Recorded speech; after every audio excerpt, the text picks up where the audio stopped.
Bismillahirrahmanirrahim. Assalamualaikum warahmatullahi wabarakatuh. Asyhadu an la ilaha illallah, asyhadu anna Muhammadar Rasulullah. Allahumma sholli ala sayyidina Muhammad wa ala ali sayyidina Muhammad. Kama sholaita ala sayyidina Ibrahim wa ala ali sayyidina Ibrahim. Bil alamina innaka Hamidum Majid. Sebelumnya kita panjatkan dahulu doa kepada Gusti Allah Agung ya, untuk saudara-saudara kita yang telah memberikan sholawatnya kepada channel dakwah ini, sehingga channel ini dapat dengan setia eksis ya, hadir dalam ruang-ruang diskusi kalian semuanya dimanapun kalian berada. Tentu dengan sebuah harapan insya Allah sholawat itu akan menjadi catatan langit amal soleh bagi mereka dan keluarganya kelak, dan insya Allah akan terbalaskan dengan balasan yang lebih baik lagi. Kemudian untuk seluruh viewer terkasihku dimanapun kalian berada ya, aku ucapkan terima kasih baik yang di dalam negeri maupun di mancanegara atas semua apresiasinya, dengan harapan semoga menjadi yang selalu always dan tidak pernah never, tetaplah bertumbuh menjadi satu pribadi tangguh, yaitu anti skip dan anti download. Bagi yang berkenan ya, silakan saja di share tapi linknya, jadi jangan diunduh ya, jangan diunduh, dipotong-potong gak karuan lalu diunggah ulang. Aku tidak pernah kasih izin untuk yang demikian ya. Kemudian kalian semuanya aku nggak bisa sebutkan satu persatu. Terima kasih atas doa baiknya untukku dan keluarga, dan semoga kebaikan itu juga tercurahkan kepada kalian semuanya. Sebagai sesama saudara kita saling mendoakan dalam kebaikan, dan insya Allah doa kita bagian dari sekian banyak doa yang dikabulkan oleh Gusti Allah Agung ya. Amin amin ya rabbal alamin. Kita lanjutkan kajian kita ya. Kemarin itu tajuknya apakah Kristen Tauhid juga Islam ya. Terus aku memberikan tugas kepada kalian untuk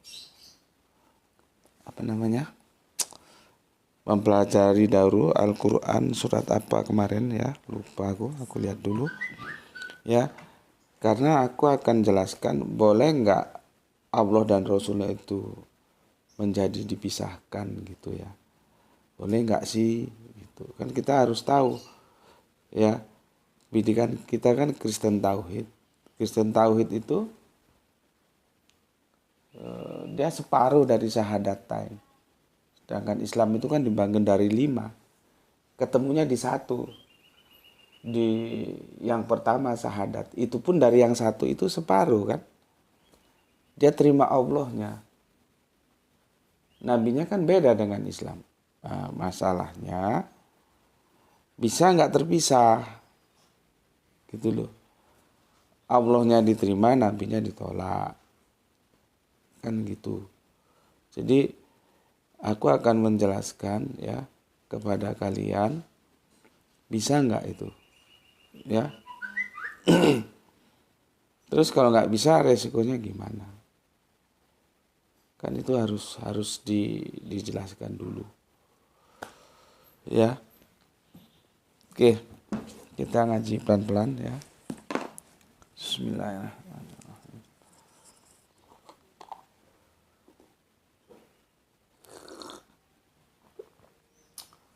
Sebetulnya ayat itu ada beberapa kali turun ingatku ya, tentang ketaatan itu ya. Jadi kita taatnya kepada siapa, jalurnya itu nanti kan Allah, Nabi, dan ulil amri gitu. Bismillah.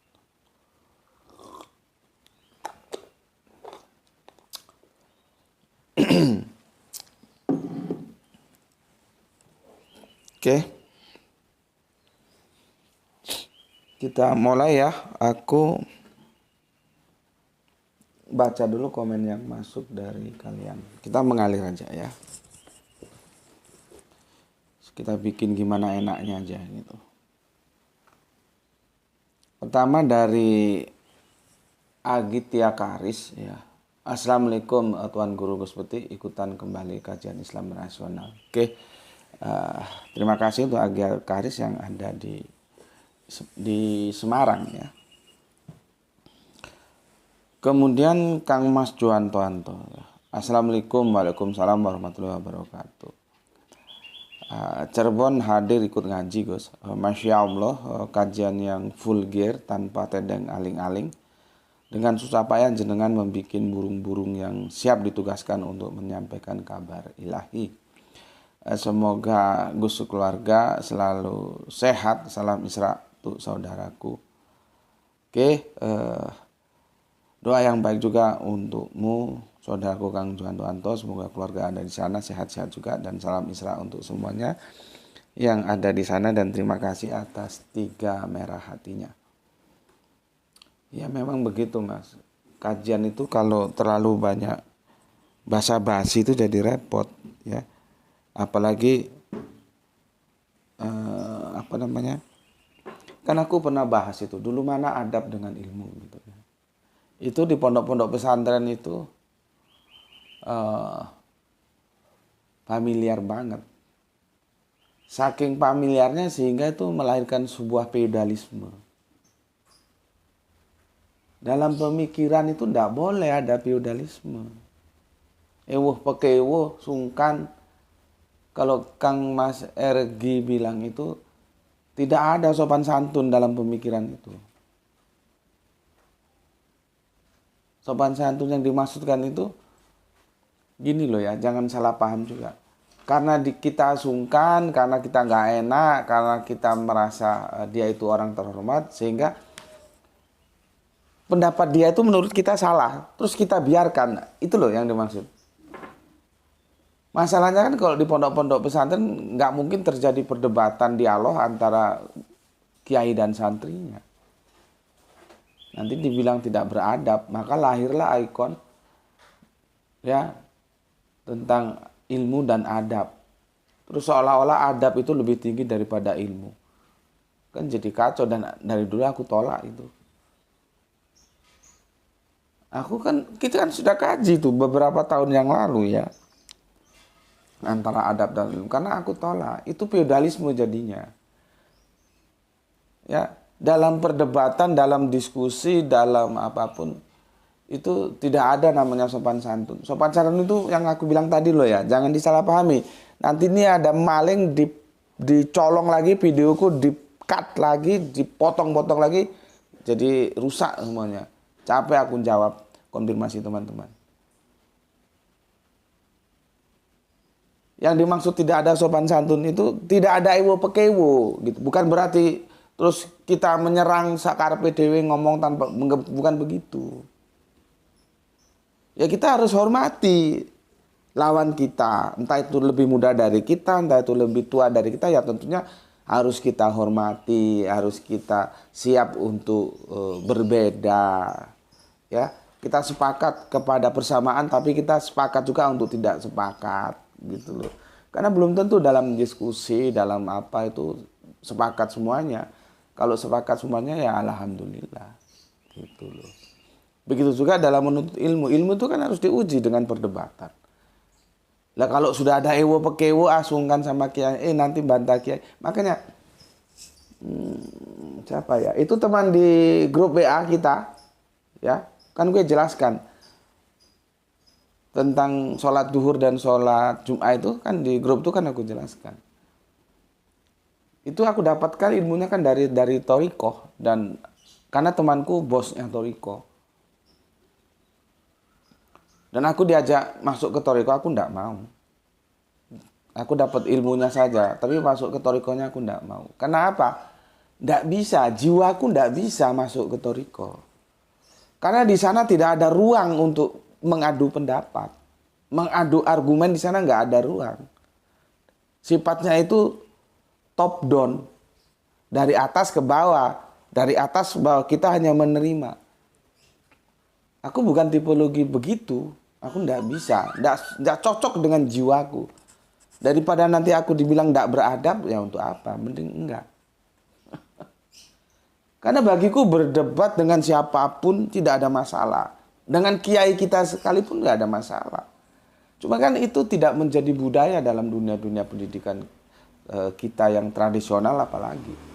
Sehingga terus ada dikatakan apa gunanya orang nggak beradab? Apa gunanya orang tidak berilmu kalau tidak beradab? Adab lebih dahulu daripada ilmu. Seolah-olah adab dan ilmu itu menjadi dua bipolar, dua dikotomi yang harus dihadap-hadapkan. Heran gue, pemikiran dari mana gitu. Gue jadi curiga, jangan-jangan itu dibangun oleh mereka yang gila hormat. Supaya feodalisme itu terus terlestarikan gitu loh. Jadi enggih, gini-gini enggih, maunya enggih aja, maunya diiyain aja. Enggih itu bahasa Jawa artinya iya gitu. Nggak boleh bilang tidak. Ya, aku menolak sistem pendidikan seperti itu. Akhirnya lahirlah feodalisme seperti itu.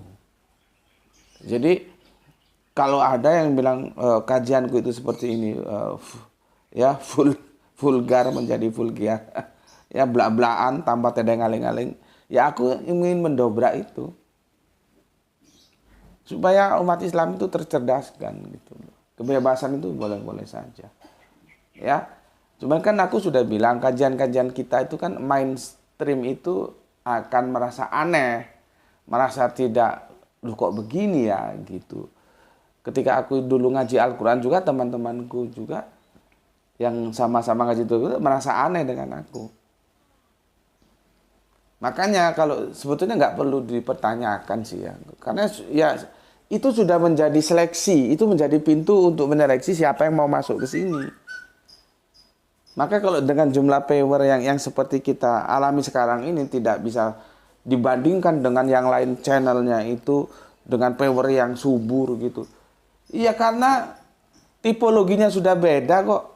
Sistematikanya juga beda, metodologinya beda, karakternya juga beda. Dan aku kan sudah bilang, aku sudah mengambil risiko untuk tidak populer. Itu risiko yang harus aku tanggung. Dan aku sudah siap. Yang namanya tidak populer ya karena tidak banyak viewer ya iklannya tidak banyak masuk. Akhirnya ya seperti yang aku bilangkan kemarin.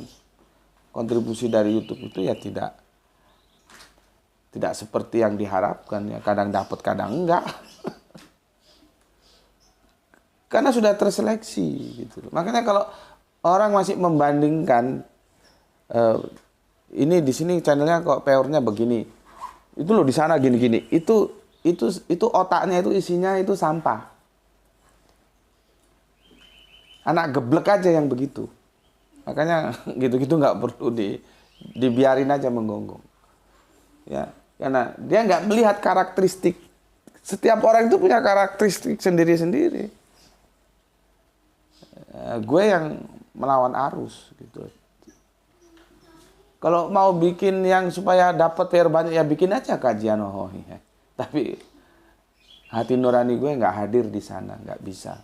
Gue nggak bisa melakukan segala sesuatu yang tidak cocok dengan hati nurani gue. Gue apa adanya aja. Lu mau ya begini, nggak mau ya begini. Tuh gue nggak paksa-paksa. ya. Gitu Kang Mas Juanto dan aku terima kasih atas apresiasinya. Memang aku berusaha vulgar apa adanya tanpa tedeng aling-aling. Gitu. Ya, matur nuwun dan salam untuk semua keluarga yang ada di Cirebon. Salam Isra untuk semuanya. Oke, selanjutnya soleha kita Gispati. Alhamdulillah Palu hadir Tuan Guru, salam Isra buat semuanya. Oke, Gispati, salam juga, salam Isra untuk semua saudara-saudaraku yang ada di Palu, nggih. Dan terima kasih atas 3 merah hatinya, matur nembah nuwun. Dari Palu kita bergeser ke Kalimantan, khususnya timur nih, daerah IKN ya. Nggak tahu dia akan menjadi mimpi atau menjadi nyata ya. Itu permainan politik, kita lihat aja. Kita tonton aja. Oke, Kang Cipto Purbaling ya. Daripada komen yang hanya menyatakan ia masih hidup, mending ini aja yang diberikan. Apa ini? 3 hati dan 3 jempol. Oke, matur nuwun untuk Kang Mas Cipto Purbaling dan salam Isra untuk semuanya yang ada di sana. Matur nuwun Kang Mas. Kemudian Mas Usu 8, Mas Usup, sorry. Mas Usup 84. Alhamdulillah semakin tercerahkan, matur suwun Tuan Guru, nggih sami-sami. Jenengan mungkin bisa dikonfirmasi ulang, Mas Usup ya, bukan Usu ya. Saya kira Usu Universitas Sumatera Utara sana di Medan. Mas Usu mungkin bisa dilengkapi nanti dari mana gitu ya, supaya silaturahmi di antara kita semakin bagus ya, semakin tahu oh kita punya saudara di sana gitu. Oke, matur nuwun, ini sepertinya nama baru, semoga betah ngaji di sini dan lihat dulu ya. Lihat dulu, pelajari dulu karakteristiknya seperti apa gitu. Oke, dari Mas Usup kita ke Bu Ne yang ada di Banjarmasin. Alhamdulillah Banjarmasin hadir ngaji, salam Isra. Oke, salam Isra juga untuk Bu Ne. Kita lanjutkan soleha kita yang ada di Bandung. Assalamualaikum Guru. Waalaikumsalam. Rahani Junaidi. Bandung selalu hadir, sehat selalu ya Tuan Guru. Oke, terima kasih ya. Semoga juga semua saudara-saudaraku yang ada di Bandung sehat selalu. Ya, salam Isra untuk semuanya. Atur nuhun ya. Atur nuhun soleha kita Rahani Junaidi. Jadi mirip-mirip ya. Kalau Jawa itu matur nuwun. Lebih halus lagi matur nembah nun. Nah, itu ya. Yang halusannya. Kalau di Pasundan atur nuhun. Nah. Oke, kita lanjutkan. Aki Beben. Bagusnya Gus Beti masukkan ke pemerintah supaya diadakan penataran bahasa Indonesia khusus untuk umat sebelah tentang Esa Tunggal Satu Ehad Tauhid. Masa bangsa susar ini ada sebanyak 29.264.438 orang yang berhitung 1 tambah 1 tambah 1 1. Enggak lah, siapa lagi juga aku kok bisa masukkan ke pemerintah. Yang memberi masukan ke pemerintah itulah orang-orang yang dalam birokrasi. Gue ini kan orangnya yang di luar aturan, di luar birokrasi. Luar jalur ya. Yang nggak dianggap sama pemerintah. Akses juga, ngapain juga ke sana. ya tahu diri lah ya. Kalau orang-orang yang berhubungan dengan pemerintah itu kan orang-orang yang secara tampilan juga orang-orang birokrat gitu ya. Itu kalau kamu sampaikan kepada ustadz-ustadz yang terkenal di YouTube lain tuh ya mungkin bisa lah. Kalau sama aku ada siapa? Aku enak bersama orang-orang yang termarginalkan aja ya. Yang ada di dunia lapangan nyata ya. Ya, di lapangan adanya seperti apa gitu. Kita bisa bersahaja gitu. Aku nggak begitu terbiasa hidup dalam dunia birokrasi. Males, nggak suka. Ya padanya begini. Jadi kalau kamu usulkan ke aku itu nggak tepat. Kamu yang goblok. Masa orang seperti aku diusulkan untuk memberikan masukan ke pemerintah. Ya kamu lihat ustadz-ustadz yang siapa itu. Yang dilihat cara berpakaian aja orang sudah ngakui kalau itu ustadz. Nah itu boleh. Oke, Aki Beben terima kasih yang ada di Natuna ya. Ya, salam Isra untuk semuanya yang ada di sana. Kita lanjutkan Kang Hermana Natawijaya. Assalamualaikum warahmatullahi wabarakatuh. Waalaikumsalam. Alhamdulillah bisa hadir nyimak yang sepertinya akan langsung 2 kajian pagi dan sore. Salam Isra buat semuanya. Oh, berarti sorenya belum tersimak ya. Oke, monggo. Atur saja Kang Hermana Natawijaya ya. Bagaimana enaknya. Yang penting selalu ada ngaji. Oke. Dari Kang Hermana kita ke abah kita. Ada Abah Komarudin ya. Assalamualaikum. Waalaikumsalam. Ini tetap di Bandung ya. Bang Durung hadir ngaji di channel yang selalu harus dipasang otaknya. Atur nuhun Pak, atur nuhun Abah. Semoga rezeki yang berkah, kesehatan yang prima tercurahkan kepada kita semuanya. Amin. Gus, saya hidup di era akhir zaman yang nabinya Kanjeng Nabi Muhammad bersama kitab sucinya Al-Quran yang absolut 100% dari Allah yang Maha Agung. Berlaku sampai akhir zaman. Berarti hidup di suasana nur. Karena kita Islam mempunyai kitab suci Al-Quran tempat rujukan. Segala urusan-urusan yang berhubungan dengan syariat Islam sebagai pandangan cara hidup kita di dunia yang fana ini. Quran surat 4:59 menjelaskan, jika kamu berbeda pendapat tentang suatu, maka kembalikanlah kepada Allah, Al-Quran dan Rasulnya. Jika kamu beriman kepada Allah dan hari kemudian, yang berarti kita bisa keluar dari dulumat menjadi terangnya nur. Salam Isra, mohon diluruskan bila bengkok. Oke, terima kasih Abah. Begini Abah, yang perlu aku jelaskan begini. Kan aku kemarin menggambarkan grafik. Itu kalau kami ngaji Al-Quran menurut Sunnah Rasul itu grafik ABC ya. Jadi dia A, puncaknya B, kakinya sini C, nanti ke bawahnya lagi di bawah garis. Itu D, kan begini. Ya. Ini peradaban ini begini. Begini. Nah, terus ini. Ini A, ini B, ini C, ini D, ini E. Nah, ini peradaban nur. Ini peradaban dulumat. Yang di bawah garis ini. Makanya salam kami ketika itu ABC, akur. Nah, itu karena metodologi menjelaskannya dengan kurva. Pertanyaan saya kan kemarin, kita ada di nur atau di dulumat sekarang ini? Ini kita nanti sepertinya kalau aku jawab ini agak, ya nggak apa-apa ya. Berarti kita keluar dari tajuk kita utama. Insya Allah besok akan kita lanjutkan. Karena komennya banyak yang keluar gitu ya. Tapi nggak apa-apa karena masih di dalam kerangka yang aku jelaskan kemarin. Kan aku kemarin jelaskan ini, ya. Jadi tentang apakah Kristen Tauhid itu Islam atau tidak, itu seri ke berapa itu kemarin? Seri ke sebentar aku lihat dulu ya. Nggak nampak juga di sini, sebentar. Seri yang ke-6, maybe seri yang ke-7 esok ya, karena banyak pertanyaan-pertanyaan yang harus dijawab ya. Oke, jadi gini ya, Mbak. Kan kemarin ada pertanyaan, kita sekarang di suasana nur atau di suasana dulumat? Kalau penjelasan Abah ini hidup di akhir zaman, ada terus kesimpulannya di suasana nur.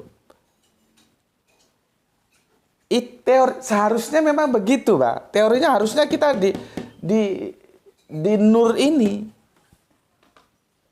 Tapi faktanya kita di nur atau di dulumat? Makanya itu kemarin aku diskusi sama Gus Endi ya, guru Al-Quranku. Kita asik memperingati kelahiran yang itu juga salah. Yang aku bilang, kelahiran yang mana yang mau diperingati? Kelahiran Muhammad bin Abdullah atau kelahiran Muhammad Rasulullah? Karena hitungannya nanti beda. Kalau hitungannya kelahiran Muhammad Rasulullah, itu harus berpijak kepada peristiwa studi Al-Qurannya Kanjeng Nabi di Gua Hira. Dan akhirnya setelah katam, di wisuda. Yang awalnya belajar menjadi mengajar. Awalnya belajar kepada Jibril, akhirnya mengajar kita. Di sana starting pointnya. Kalau Muhammad Rasulullah. Lah tapi kan sekarang masalahnya starting pointnya nggak di sana. Menggunakan starting point yang 12 Rabiul Awal tahun gajah itu. Kalau itu bukan Muhammad bin Rasulullah, itu Muhammad bin Abdullah. Tapi terlepas apapun perdebatan itu, kan di surat berapa itu sudah dikatakan bahwa Kanjeng Nabi Muhammad itu kan sudah wafat. Kanjeng Nabi Muhammad itu kan sudah wafat. Sini ya. Sudah wafat. Kanjeng Nabi Muhammad itu sudah wafat dan beliau pernah membawa kita mi'raj. Di mana? Di Madinah. Konsep nur itu sudah dinyatakan oleh Kanjeng Nabi Muhammad di Madinah.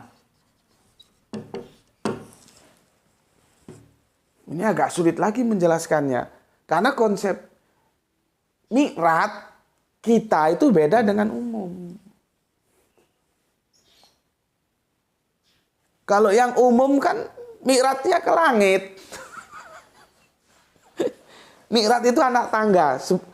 Sebetulnya gini, mi'raj itu bisa dipahami sebagai tangga. Sebetulnya enggak begitu. Mi'raj itu alat untuk naik. Ya memang ya tangga. Tapi kan alat naik kan macam-macam. Itu mi'raj. Orang selalu merangkaikannya dengan Isra, mi'raj. Nah, kita berbicara mi'rajnya aja lah. Ya. Kanjeng Nabi Muhammad ya telah membawa kita ke puncak peradaban ya'lu wala yu'la. Itulah yang disebut mi'raj. Di mana? Di Madinah. Dengan terbentuknya sebuah kekuasaan yang itu dalam otoritas Islam, ya, sehingga Yatsrib berubah menjadi Madinah Al-Munawwarah. Apa pemahaman kita Madinah Al-Munawwarah? Apa Madinah itu? Tempat di mana aturan-aturan Islam bisa ditegakkan, itu Madinah. Seandainya kita sekarang bisa menegakkan hukum-hukum Allah dalam syariat Islam itu dimanapun kita berada, maka daerah itu disebut Madinah. Madinah ini bukan proper, ini generik.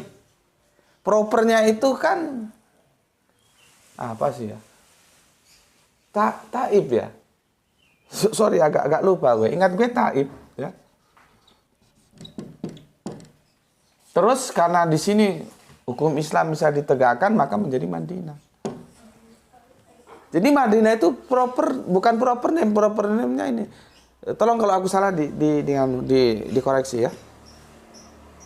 Hijrah kita kan ke sini. Dulu namanya belum ini. Karena di Mekah ya mendapatkan perlawanan yang begitu keras dari kafir-kafir Quraisy itu, Arab-Arab bajingan itu. Kalau didakwai Kanjeng Nabi maunya nehi aja itu. Karena mereka sudah punya aturan sendiri. Nggak mau menerima aturan dari Allah lewat Kanjeng Nabi. Akhirnya hijrah ke Madinah. Ya kan? Dulu ya tidak disebut Madinah. Begitu, ini panjang Pak ceritanya. Cerita Mi'raj, tolong lihat berapa seri aku Mi'raj. Aku jelaskan tentang Isra Mi'raj apakah seperti yang kita bayangkan. Dan ini prosesnya ini nggak syukur pindah saja. Bunuh diri dong kalau kita mau pindah ke 1A, kita belum kondisikan di tempat A itu menerima kita atau enggak. Ini lewat jalur diplomasi nanti, Pak.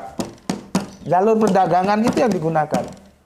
Kan konyol, misalkan umat Islam yang ada di Mekah mendapatkan perlawanan, terus hijrah ke Yatsrib. Bukan Taif. Alhamdulillah ya Allah. Bukan Taif, Yatsrib. Kalau Taif itu daerah yang Kanjeng Nabi dilempari. Terus malaikat tawarkan, bagaimana kalau aku selesaikan ini daerah ini? Kanjeng Nabi bilang, oh jangan. Itu bentuk kasih sayangnya Nabi. Jadi masalah kasih itu bukan hanya ada di sana, di sini juga ada. Dan semua Nabi itu menyampaikan kasih. Cuman karena kalian goblok, kalian nggak menjelaskan bagaimana Islam itu juga agama kasih. Orang awalnya aja sudah Bismillahirrahmanirrahim kok, dengan nama Allah yang Maha Pengasih Maha Penyayang. Jadi jargon kasih itu kita juga kasih, bukan hanya mereka gitu loh. Ya, Kanjeng Nabi nggak mau, jangan. Karena apa? Kanjeng Nabi pikirannya sekian tahun ke depan. Kalau sekarang lah bapak-bapaknya mungkin masih menolak Islam. Siapa tahu nanti anak cucunya menjadi Islam. Dan alhamdulillah akhirnya terbukti. Nah kalau pada saat itu malaikat tawarkan, kan Kanjeng Nabi dilemparin sampai berdarah itu. Kanjeng Nabi meleset harapannya, mau ke Taif dikirain disambut, ternyata ditolak. Dilempari, Kanjeng Nabi berdarah dilempari. Jibril menawarkan, kalau bahasa gue nih ya, supaya otak lu gampang nerima. Gimana Mat, gue selesaiin ini. Gue selesaiin ini manusia Taif ini. Kanjeng Nabi, oh jangan. Coba, bagaimana kurang hebatnya kasih sayang Kanjeng Nabi. Sudah dilempari, tapi nggak mau membalas supaya mampus. Enggak. Sudah lempari, itu akan sedikit menjelaskan yang kita kaji tadi malam ya. Tentang kasih. Tentang tampar pipi kanan, kasih pipi kiri. Gitu. Tentang salam. Ya. Kan kita jelaskan tadi malam. Jadi agama Islam itu ya agama kasih. Mana ada agama yang nggak menebar kasih? Ya, oke. Gimana tadi? Ya, bukan di Taif, sorry ya, bukan di Taif ya. Apa tadi namanya? Yatsrib. Namanya Yatsrib. Bukan Taif, ini salah ya. Ya ini banyak yang dipikirkan, jadinya kadang-kadang terselip, apalagi sejarah. Ya. Sebentar Dok ya. Yatsrib, itu namanya Yatsrib Pak. Setelah hukum Allah bisa ditegakkan, Kanjeng Nabi kasih gelar Madinah. Jadi dimanapun ketika hukum Allah itu tegak, dia punya hak untuk mendapat gelar Madinah. Jadi ini bukan proper. Iya betul. Ini bukan proper name, ini generic name. Yatsrib ini generic proper name. Makanya kalau kalian baca di surat Al-Kahfi itu ada kesalahan terjemahan itu. Ketika diterjemahkan Madinah itu diterjemahkan kota. Nah begitu. Menjadi sempit. Ya. Madinah itu adalah kota atau bisa juga disebut kota ya, tapi bukan sembarang kota.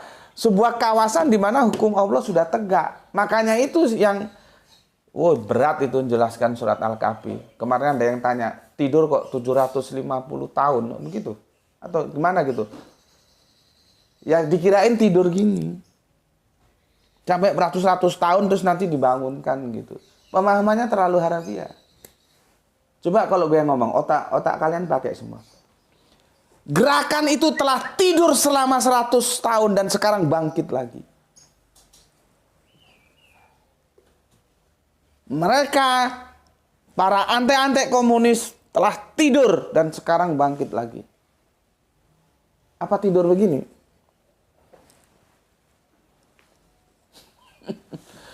tapi aduh, berat Pak. Kapan-kapan kita bahas Al-Kahfi itu berat itu ya.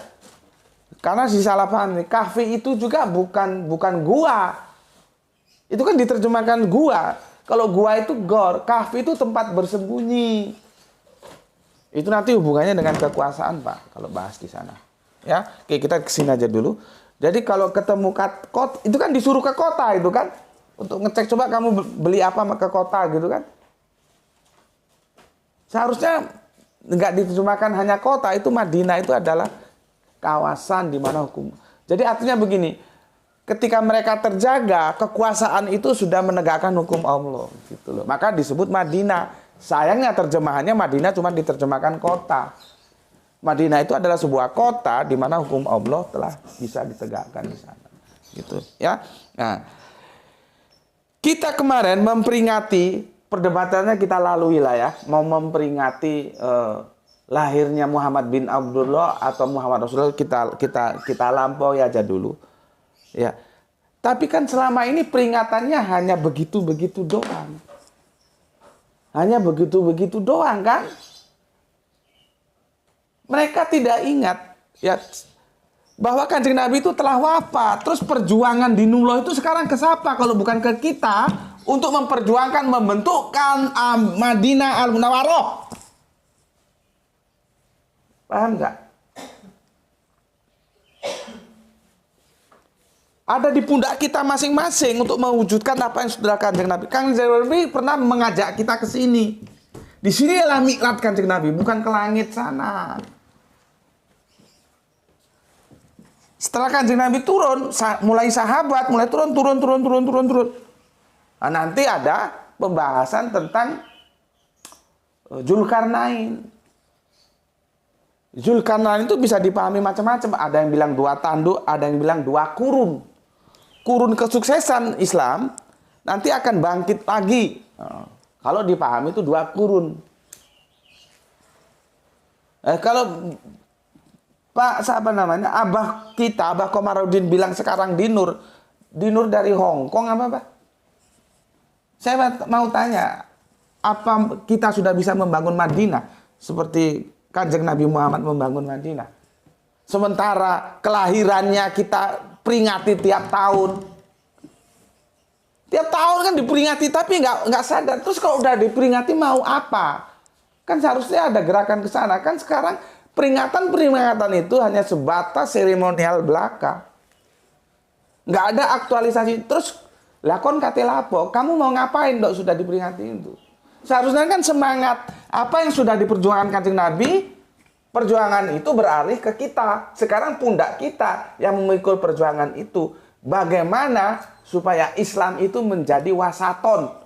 Masalahnya, wasaton pun diterjemahkan salah, maka dipahami salah. Bukan umat pertengahan. Wasit itu menentukan. Jadilah kamu umat yang menentukan. Begitu maksudnya. Bukan umat pertengahan. Lu kalau di tengah terus ngapain? Terjemahan ngawur. Karena terjemahan ngawur, kerangka berpikirnya jadi ngawur. Orang kita disuruh menjadi umat penentu kok. Karena umat pertengahan dipahaminya, sehingga nggak ada usaha untuk menjadi umat penentu. Makanya kita sekarang menentukan atau ditentukan umat Islam ini. Coba. Ayo jawab. Kita sebagai umat Islam di dunia ini ditentukan atau menentukan? Nggak usah terlalu jelimet, nggak usah lah. Mata uang, dolar itu menentukan, dia punya power, kekuatan untuk mengkontrol ekonomi dunia. Menentukan itu. Sekarang kita punya mata uang nggak? Yang bisa menundukkan dolar.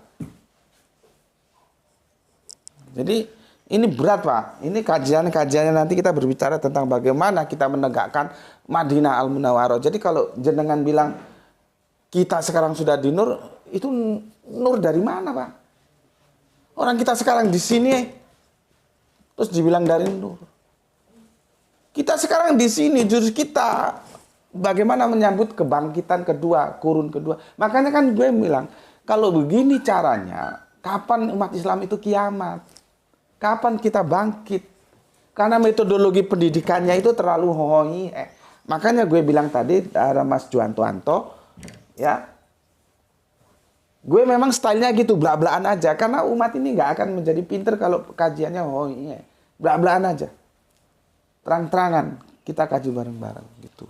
Ya, jadi ya aku nggak tahu sih kalau Abah merasa sekarang sudah tegak hukum Allah, sehingga jenengan mengatakan kita sudah hidup dalam suasana nur, ya terserah saja sih. Ya sekarang aku lempar ke publik, ke kalian semua. Apakah kita ada di sini atau di sini? Parameternya hukum Allah tegak enggak? Kalau hukum Allah tegak, Pak, keadilan itu akan jalan. Sekarang pengadilan banyak, tapi keadilan sulit kita cari. Itu ya. Ini bidadariku sudah siap-siap mau sekolah ya. Ini ada beberapa yang belum aku baca ya. Ada Kang Mas Wahyu Junaidi, Abah Abdul Muluk, Kang Rasmi Nasmat. Oh ya, yang kemarin itu surat An-Nisa 59 ya. Tolong dipelajari lagi. Yang sudah ya diulangi lagi, bagus ya. Jadi bagaimana ketaatan itu? Sehingga kita bisa nggak memisahkan Allah dan Rasulnya ya. Kemudian orang asing, Rio Anwar Kusuma, Kepomania, Irfan Al-Akbar. Terus siapa lagi ini? Sebentar ya. Belum sempat aku baca ya. Terus ada yang merequest kemarin ya, saudara Kristen kita. Sebentar, kemana ini? Sebentar. Aduh, lemot lagi. Tentang dosa waris ya, insya Allah. Semuanya lah ya. Insya Allah besok kita bahas termasuk dosa waris juga ya. Karena ada komentar dari teman, mati wifi-nya. Listrik mati, kalau listrik mati wifi, jadi aku nggak bisa baca. Mohon dipersori untuk teman Kristenku yang merequest ini, dia ada komen tentang dosa waris, belum sempat aku komen. Begitu juga teman-teman yang lainnya ya, masih selesai di Abah. Dan ini lihat ini, jadi muter-muter ini karena listrik mati. Kalau listrik mati, ya ini, tuh, sana kamu, cepat. Nampak ini muter-muter. Nah ini karena apa namanya? Listrik mati, wifi mati, nggak bisa aku baca komen semuanya ya. Juga ini waktunya sudah limited. Untuk sementara gitu, Mbak ya. Aku tawarkan kepada semuanya kalian. Kalau menurutku gini aja, kalian jawab. Yang kalian rasakan sekarang, kalian itu ada di nur atau di dulumat. Gitu aja. Kalau Abah mengatakan dia sudah di nur, ya kita hormati saja. Kalau menurut gue, bagaimana dikatakan di nur, orang Madinah aja belum terwujudkan kok. Seharusnya kita mewujudkan. Jadi kalau kita memperingati Kanjeng Nabi, kita harus sadar Kanjeng Nabi meninggalkan apa? Madinah Al-Munawwarah. Nah, itu tugas kita untuk mewujudkan hukum Allah tegak. Cuman kan kalau aku bilang tegaknya hukum Allah, tegaknya Islam, nanti disalahpahami lagi. Terus yang begini itu kadang-kadang sulit memang untuk menjelaskan ini. Karena apa? Orang kalau sudah salah paham memotret kajianku itu jadi kemana-mana nanti. Ya, oke, jadi ini tajuknya apa ya? Oke, aku tutup dulu, nggak tahu nanti tajuknya apalah ya, karena limited sekali waktunya. Pesan aku, jaga Allah, jaga Kanjeng Nabi, jaga Al-Quran, jaga sholatmu ya, dalam bingkai keindahan iman Islammu, simpan di dalam hatimu, tetapi tetaplah memberi hormat kepada saudara-saudara kita yang memilih jalan lain.